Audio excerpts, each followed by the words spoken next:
Okay, hey guys. Right now we're gonna make super savory chicken with quinoa, mushrooms, and green beans. And I'll tell you about this dish. This dish is what made me learn or realize that, like, wow, I really could help people with the food thing, like separate from teaching about nutrition, but just like the practical end of it, because I make this pretty much every Shabbat. And almost every week, if I ever have anyone new, they're always like reaching out to me after Shabbos and saying like, hey, how did you make that? It was so good. Okay, so this is the first thing. You have your Pyrex dish. I'm doing a smaller one today than the one that I gave you the recipe for, just because, as you may or may not know, hey Kayla, I actually did this video already and it got erased. And so I have a whole bunch of food still left over, so I'm just doing a smaller version right now. But the measurements that I gave you are the ones on the website and in the link are the ones that I actually do every week. So if you want a smaller one, you could also do what I'm doing now. But again, everything is really forgiving. So, okay. Usually when I make quinoa, I soak it, except for when I'm doing it in this dish because it's just too annoying and it doesn't matter. So it's fine. Like, it's a little healthier to soak it, but I just don't for this. Okay. So first, you just do the quinoa. So for this size bowl, look, it's emptied. Okay, I'm just gonna dump it. I do like, this is like 1/3 of a cup for this size. Whatever, it's fine. Okay, then whatever quinoa amount you do, you put triple of the water. So I'm gonna just put 3 of these. I guess, you know what? I could just do 1 cup because I know that's 1/3. That's smart. Okay, here we go. So I'm just gonna put a cup of water. Ow! Sorry, I hurt my finger. Okay. Cup of water. Whee! Right on top there. Throwing this away. Okay, then, Kayla, you can say hi if you have any questions. I salt the quinoa while it's plain before I put anything on top, like 2 little pinches or whatever. And this makes it, and all the spices that I'm gonna put on the chicken are gonna go directly on the quinoa, just like this. The pepper. This is garlic powder. Just do-do-do-do. This is the 21 seasonings. And this is the, oh, this is also garlic powder. I need the onion powder. Hold on. And by doing this, it makes it taste like stuffing. Like, I can't tell you how many people are like, oh, I don't really like quinoa. And then they try it like this and they're like, oh, this is really good. So, Kayla, you're like that. You haven't tried this one yet, but I think that you'll feel the same way as you did the other way. Okay. See, these are like little mushrooms. If you want, see them?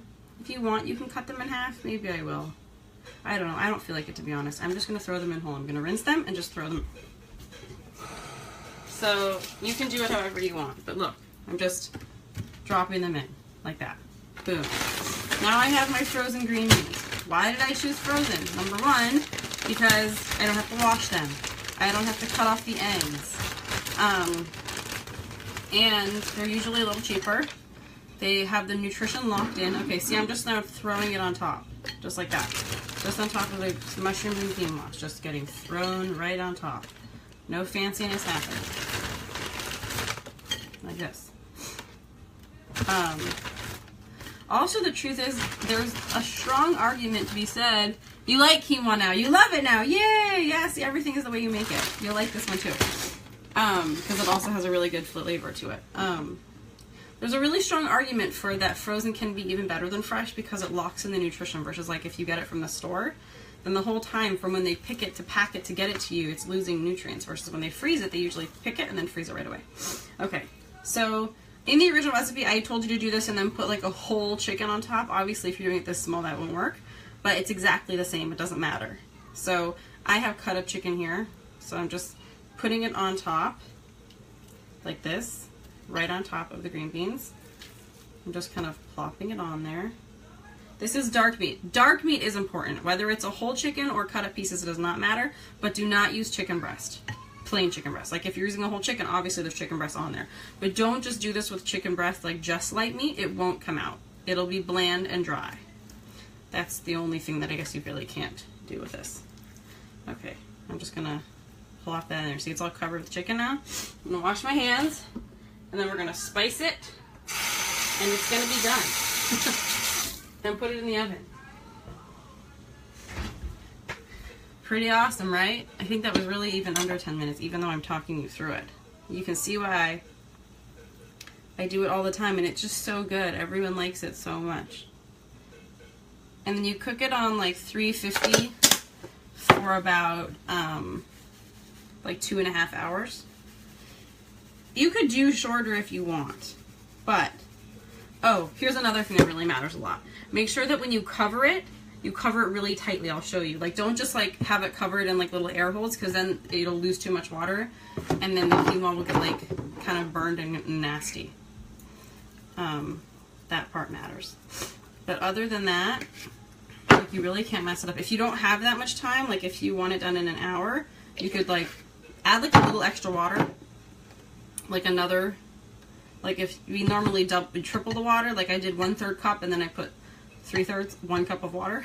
So if I was gonna do it, I could do it on 500 if it was closed really tight, and then I could put it in for like an hour, and it'd be fine.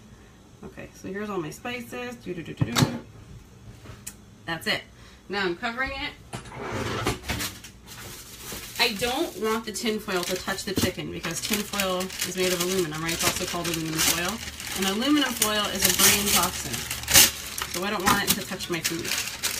So I'm just covering the chicken like that so the tin foil won't touch it.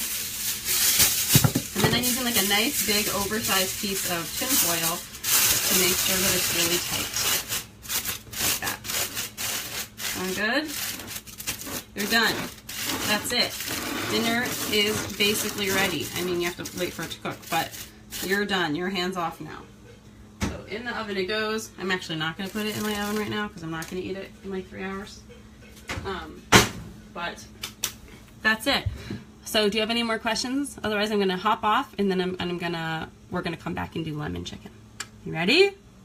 Okay. Well, I love you.